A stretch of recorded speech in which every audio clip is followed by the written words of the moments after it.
Jawa Barat, sekitaran tahun 1995. Perkenalkan, namaku adalah Eka Ayu Nawangsih atau biasa disebut dengan sebutan Ayu.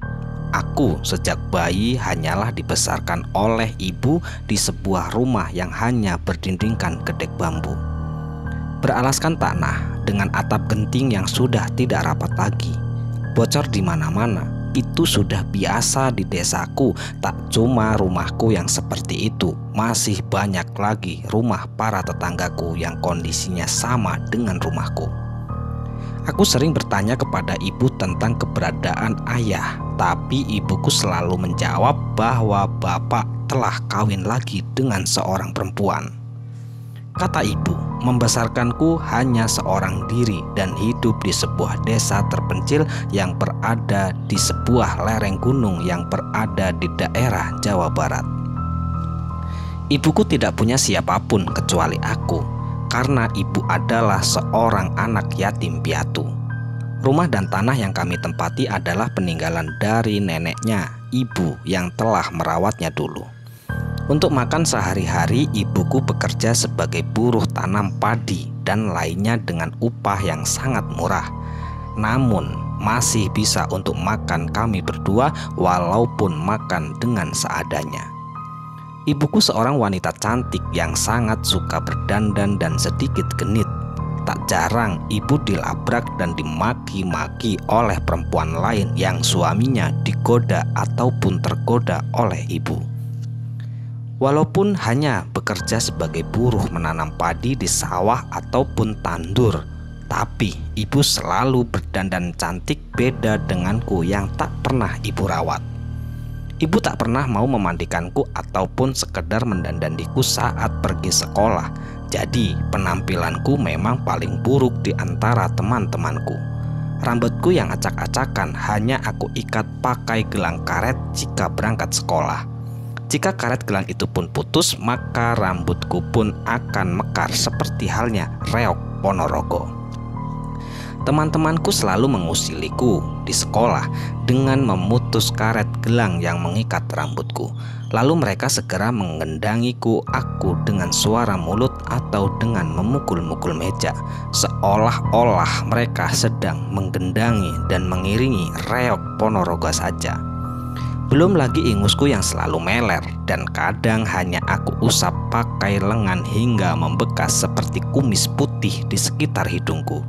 Membuat semua teman-temanku sering menjauhiku karena jijik, bahkan mereka sering mengolok-ngolokku hingga aku menangis.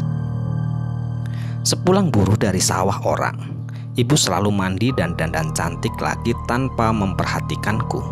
Baju ibu pun bagus-bagus, hingga satu lemari penuh baju ibu semua, beda dengan bajuku yang hanya itu-itu saja dan bertempatkan di kardus. Bahkan baju seragam sekolahku pun tak pernah ganti hingga warnanya pudar. Ibuku sering pinjam uang kepada bank plecit ataupun rentenir hanya untuk membeli baju-bajunya yang bagus dan alat riasnya. Ibu tak pernah takut dengan hutang yang melilitnya. Ibuku lebih takut jika bedak ataupun lipstiknya habis daripada dimaki oleh rentenir yang datang menagih hutang. Dan ibuku selalu saja berhutang untuk menutupi cicilan hutangnya dari bank plecit satu ke bank plecit lainnya. Pernah sesekali, selepas mandi sore aku mencoba lipstik dan bedak ibu yang ada di meja kamar, tapi ketahuan oleh ibu yang membuatnya sangat-sangat murka terhadapku. Diambilnya batang pohon singkong di kebun sebelah rumah, lalu dipakai memukuliku hingga batang singkong itu pun hancur. Aku menangis sejadi-jadinya, namun itu tak membuat ibuku iba. Tubuhku diseret ke belik atau kamar mandi dan disiram air lalu disabuni hingga bersih dari bedak dan lipstik itu. Aku sangat menikmati momen seperti itu. Walaupun badanku sakit semua, tapi aku bisa merasakan rasanya dimandikan oleh ibu, lalu digendong dari belik ke dalam rumah dan memakaikan baju. Setelah marah dan memukuliku, biasanya ibu akan sangat baik padaku. Kadang menyuapiku makan ataupun menggendongku, mungkin di hatinya ada sebuah penyesalan. Aku selalu bilang pada ibu kelak jika aku sudah besar ingin secantik ibu, dan ibu selalu bilang, cepatlah besar agar kamu bisa membantu ibu mencari uang, nak. Ucap ibu selalu seperti itu. Hari demi hari pun berlalu dan hari mulai berganti minggu. Namun kehidupanku dan ibu masih saja seperti hari-hari kemarin. Yaitu kehidupan selalu terlilit hutang akibat gaya hidup mewah ibu. Hingga pada suatu ketika, tepat di waktu pagi hari sebelum ibu berangkat bekerja, tiba-tiba terlihat sosok seseorang, beberapa orang mendatangi rumahku. Laki-laki itu adalah seorang penagih hutang, dan saat itu pun laki-laki itu berbicara sangat lantang kepada ibu. "Hai, kamu itu wanita gak tahu malu, gak tahu diri. Hari ini hutang-hutangmu harus kamu lunasi semua," ucap laki-laki yang berpawakan gemuk dan bermuka sangar itu. Lagi dan lagi ibu itu menjawab dengan begitu entengnya bahwa ia itu beralasan meminta waktu diundur kembali untuk melunasi semua hutang-hutangnya. Namun tidak untuk hari ini. Penagih-penagih hutang itu silih berganti datang, hingga akhirnya beberapa orang penagih hutang itu pun berkumpul di rumah ibu dan memaki-maki ibu. Hingga akhirnya ibu pun kebingungan, dan di situ karena ibu kebingungan dan menangis, para warga pun berkumpul menonton apa yang sedang dilaksanakan para penagih hutang di rumahku itu. Hingga pada suatu ketika ibu sudah merasa bingung tidak bisa melunasi hutang-hutangnya, di situ ibu pun melepaskan rumah untuk melunasi semua hutang-hutangnya.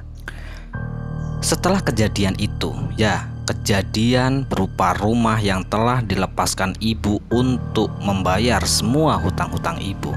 Semua itu adalah kesalahan ibu karena ibu mementingkan dirinya sendiri untuk selalu berdandan menor. Akhirnya aku dan ibu pun diusir dari rumah itu, dan kami berdua itu pun pergi meninggalkan rumah sejak aku dilahirkan dari kecil hingga saat ini.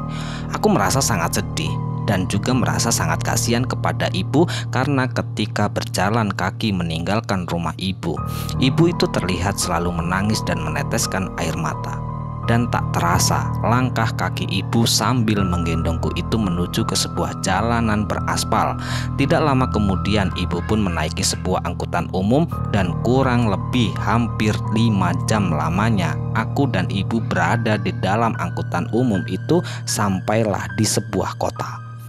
Sesampainya di kota, ibu pun membawaku entah kemana. Kala itu aku tidak tahu aku akan dibawa kemana oleh ibu. Aku hanya ikut karena aku itu masih sangat kecil, masih berusia sekitar 6 tahun. Langkah kaki demi langkah kaki pun dilalui oleh ibu menyusuri jalanan sudut kota malam hari. Hingga tibalah aku ini berada di sebuah ruko kosong. Ternyata aku ditinggalkan oleh ibu sendirian di sini.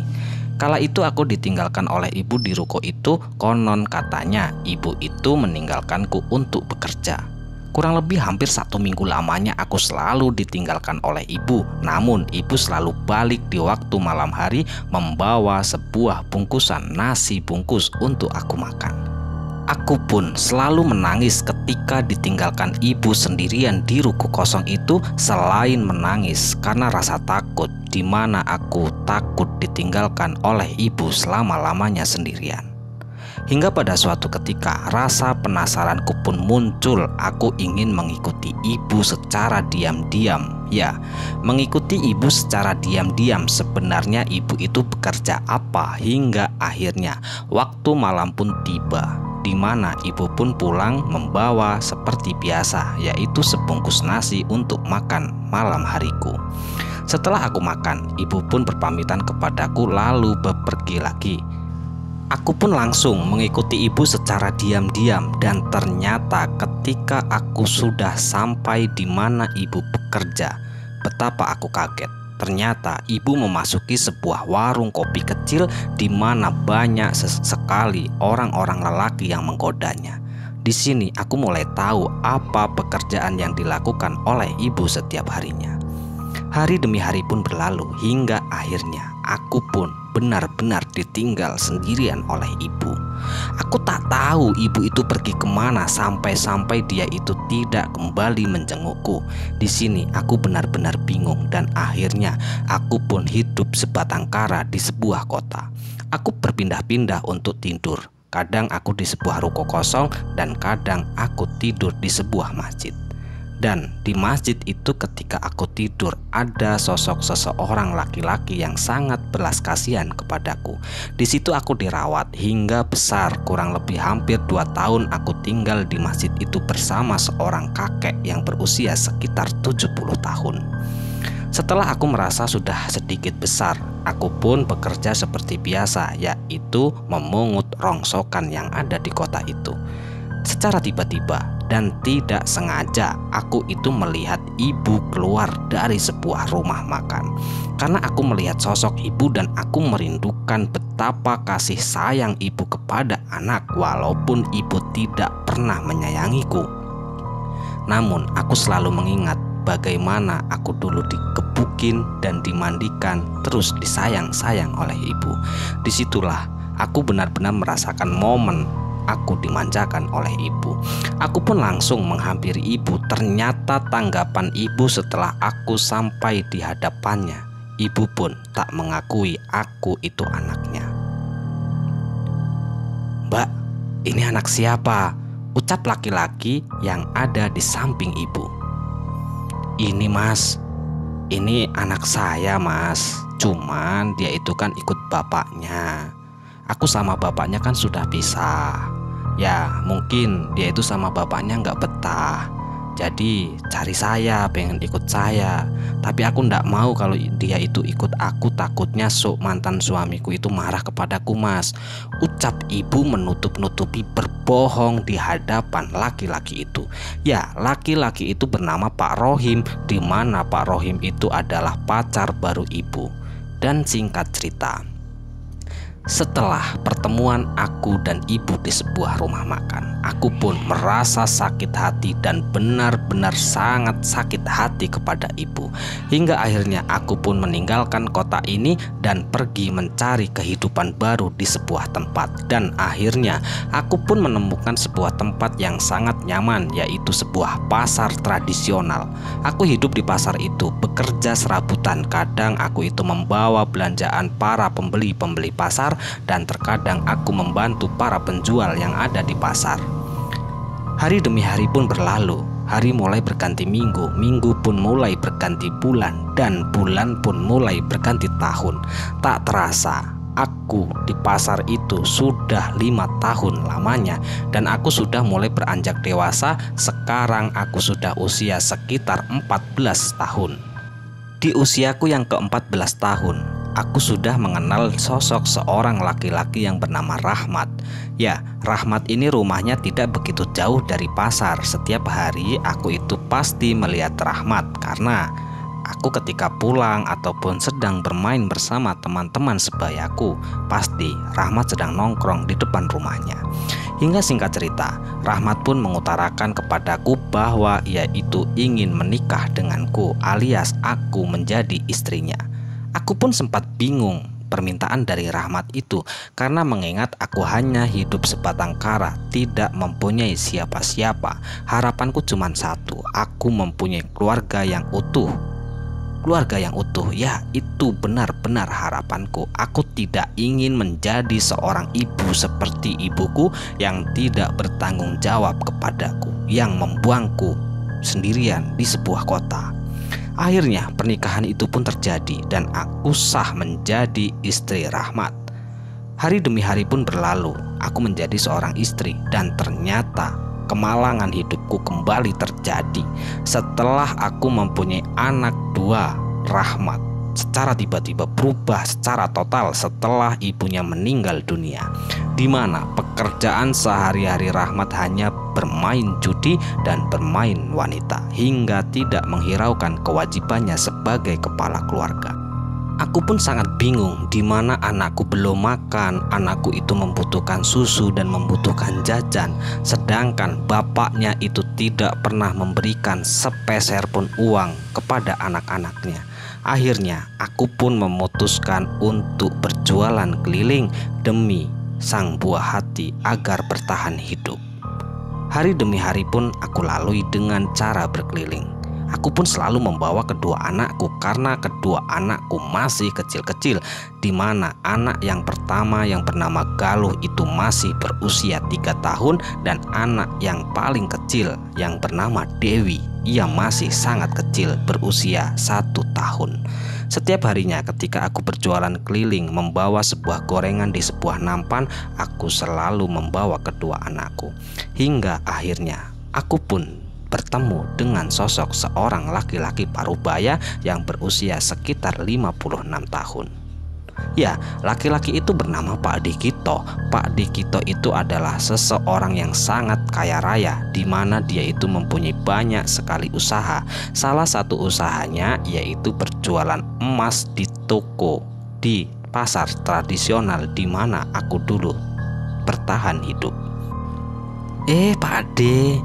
Pak De, gorengannya Pak De, ucapku kepada Pak Dikito. Dan Pak Dikito pun begitu kaget dan terkejut ketika menoleh ke arahku, karena ia itu melihatku penuh dengan iba.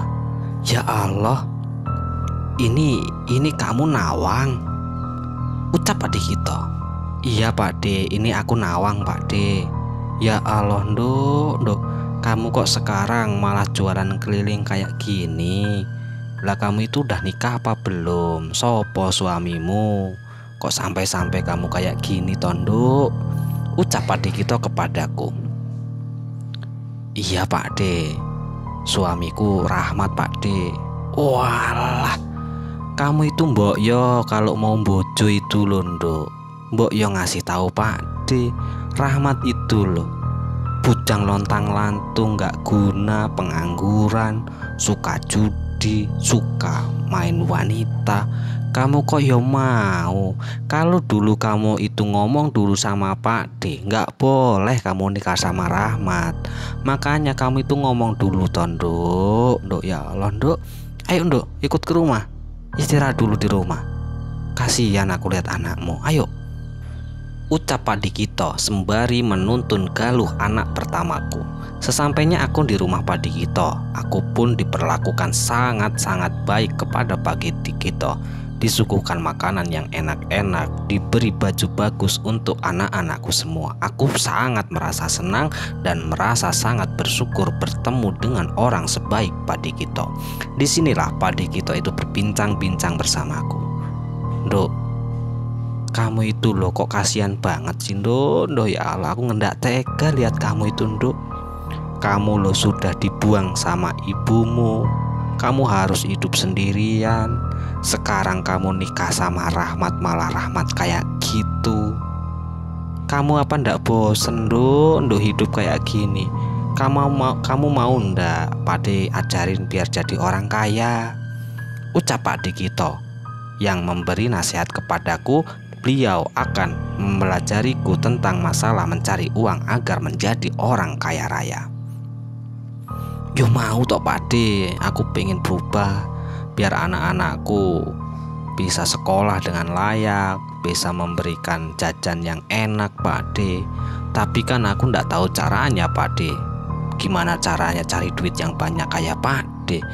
Ucapku sambil menundukkan kepala dan merasa sangat sedih mengingat masa laluku yang begitu sangat kelam. Gampang Nduk, kalau kamu bener-beneran mau, nanti Pak De ajarin. Ucap kembali Pak Dikito menegaskan bahwa ia itu akan mengajariku mencari uang dengan cepat, menjadi orang kaya.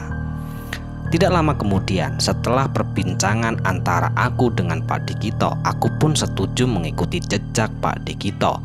Dan keesokan harinya, Aku pun kembali ke rumah Pak Dikito dan menitipkan anak-anakku di rumahnya. Anakku pun dirawat oleh bibi, ya pembantu Pak Dikito. Dan sedangkan aku dan Pak Dikito itu pun pergi ke sebuah tempat, di mana di tempat itu ternyata aku akan diajak oleh Pak D melakukan sebuah ritual pesugihan. Aku tidak bisa mengelak dan aku sangat yakin menjalani kehidupan itu demi anak-anakku. Dan singkat cerita, hari demi hari pun berlalu. Kurang lebih hampir 7 hari 7 malam lamanya aku bertapa di sebuah gua. Ya, di gua itu aku bertapa ritual melakukan sebuah pesugihan. Di situ aku sudah sah menjalin hubungan dengan Ratu Setan, pemberi kekayaan itu.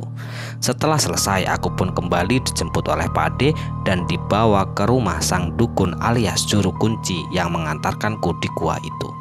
Juru kunci itu pun membawakan sebuah ayam untukku karena keinginanku setelah melakukan pesugihan itu aku harus membuka sebuah usaha, di mana usaha itu yang aku pilih adalah rumah makan. Maka dari itu aku pun dibawakan sebuah ayam yang telah disembelih oleh sang dukun itu. Setelah aku terima, aku pun kembali dan ternyata Pak Dikito sudah mempersiapkan semuanya dari ruko, tempat tinggalku, dan semua peralatan rumah makan yang akan aku jalani itu. Aku pun sangat berterima kasih kepada Pak Dikito, walaupun pertolongan Pak Dikito itu berupa pesugihan. Aku pun sangat benar-benar berterima kasih. Jika tidak ada Pak Dikito, kehidupanku masih seperti dahulu. Hari demi hari pun berlalu. Setelah aku melakukan pesugihan itu, ternyata warung makanku itu begitu sangat ramai sekali hingga tak terasa. Pundi-pundi uang itu pun berkumpul bagaikan alir mengalir di sebuah bak hingga penuh. Aku merasa sangat bahagia karena masa depan anak-anakku sangat cerah, bisa mencapai cita-citanya.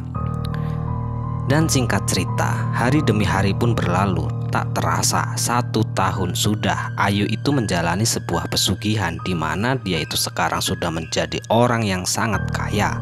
Ia pun mengingat janji terhadap sang dukun, di mana di setiap bulan suro ia harus kembali ke rumah sang juru kunci untuk memperbarui janji pesugihan bersama Ratu pemberi kekayaan itu. Ayu pun melangkahkan kaki penuh dengan rasa semangat menuju rumah sang kuncen.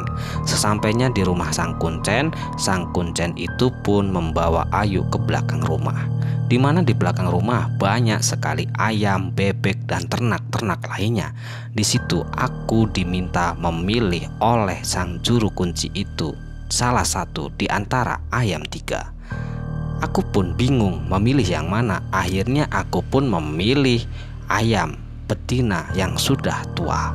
Setelah aku mengambil ayam tersebut dan juru kunci itu pun masuk ke dalam rumah, ternyata juru kunci itu pun mengambil sebuah golok untuk menyembelih.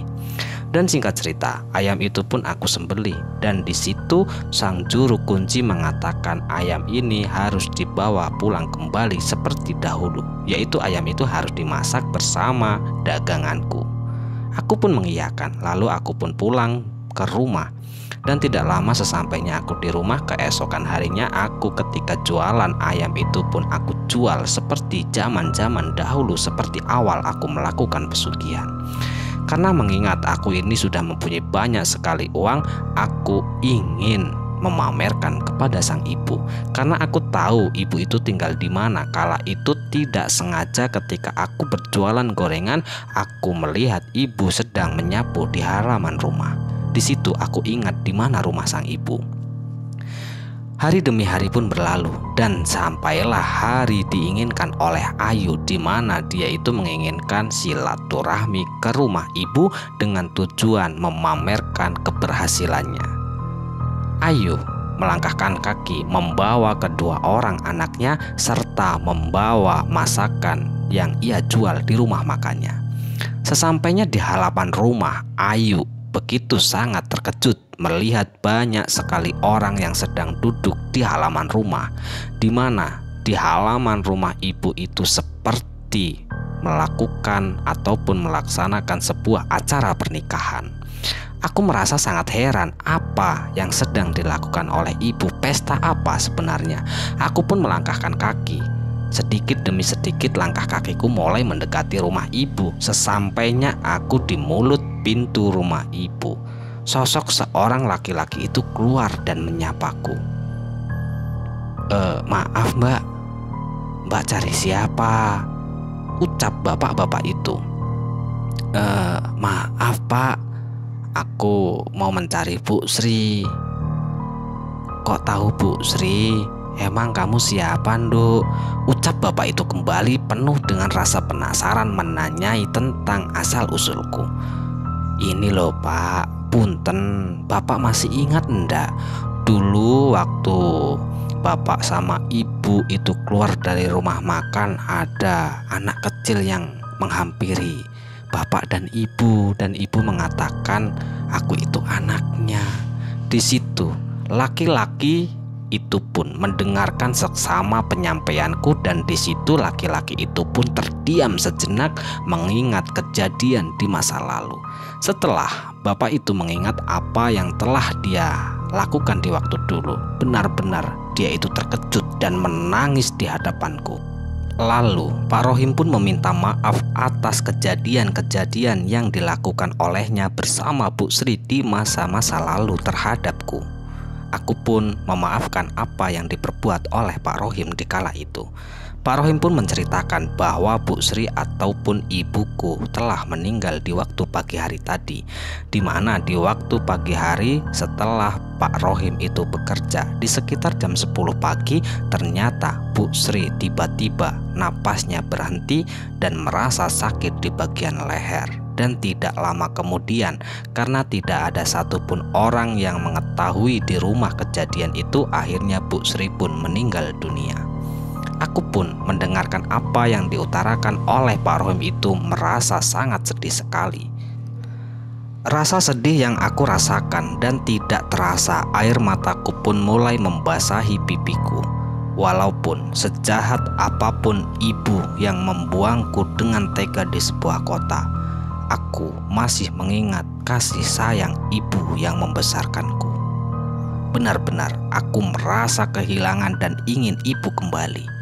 Dan singkat cerita, setelah prosesi pemakaman itu telah selesai, aku pun kembali ke rumah dan aku merasa ada hal yang aneh terjadi kematian oleh ibu, di mana ibu mengeluh di bagian leher. Kala itu ketika aku menyembelih ayam, ya apa mungkin ketika aku menyembelih ayam, tumbal pertamaku itu adalah ibu. Gerutuku dalam hati penuh tanda tanya penasaran yang telah terjadi terhadap ibu. Karena rasa penasaran yang aku alami, akhirnya aku pun bertanya kepada Pak Dekito yang lebih senior tentang pengalaman dunia pesugihan yang aku jalani. Sesampainya aku di rumah Pak Dekito, aku pun langsung menyampaikan rasa penasaranku kepada Pak Dekito. Pak De, aku mau tanya Pak De. Aku setelah menyembelih ayam kemarin di tempat Mbah Wiro, kok tiba-tiba keesokan harinya ibu itu meninggal dengan keluhan rasa sakit di leher Pak De. Apa mungkin ibu itu menjadi tumbal pertamaku Pak De? Ucapku terseduh-seduh penuh rasa tangis dan tetesan air mata melinang di pipiku. Udah Nduk, kamu gak usah kamu tangisi kepergian ibumu. Biarin, ibumu juga kan tega kepadamu. Mungkin Gusti Ratu itu tahu orang yang pernah menjahatimu, orang yang tidak peduli denganmu, orang yang pertama kali membuangmu itu adalah ibumu, Nduk. Biarin kamu ikhlaskan. Biarin itu menjadi pelajaran bagi ibumu, Nduk. Kamu itu tidak salah. Kamu tidak meminta kepada Gusti Ratu untuk menjadikan ibumu itu menjadi tumbal, bahwa Gusti Ratu sendiri yang memilih ibumu menjadi tumbal pertamamu, Nduk. Sudah, kamu jangan tangisi kepergian ibumu, kamu ikhlaskan, Nduk. Ucap Pak Dekito seperti itu yang membuatku semakin bersedih dan menangis menjadi-jadi. Setelah mendengarkan apa yang disampaikan oleh Pak Dekito, ternyata benar, ya, tumbal pertamaku adalah ibu. Walaupun aku merasa sangat sakit hati kepada ibu atas kelakuannya di waktu ketika aku masih berusia 6 tahun. Ya, di waktu usia 6 tahun, aku dibuang sendirian di sebuah ruko kosong di kota. Aku benar-benar merasa sakit hati jika mengingat hal itu. Namun rasa kasihan dan sangat kasih sayang kerinduan atas pelukan hangat sang ibu kembali muncul. Hari demi hari aku pun jalani.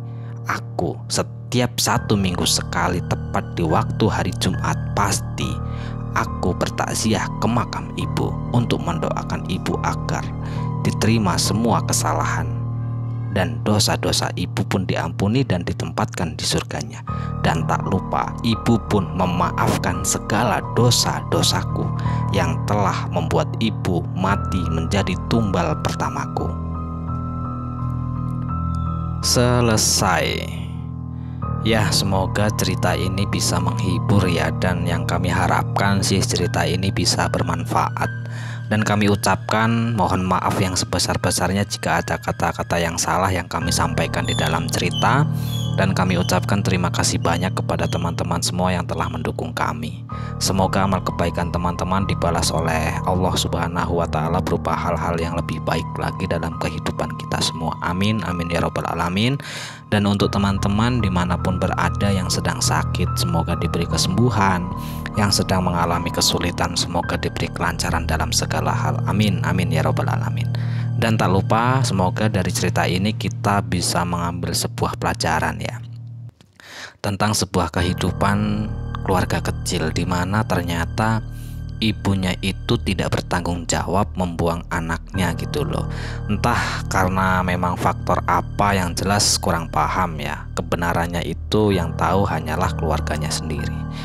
Dikala itu memang Ayu itu dibuang, entah masalah faktor tak mau mengurusi anak ataupun ada alasan-alasan lain yang mengharuskan ibunya itu membuang anaknya. Sekali lagi semoga cerita ini bermanfaat. Bye, sampai jumpa di cerita selanjutnya. Akhirul qouli, wassalamualaikum warahmatullahi wabarakatuh.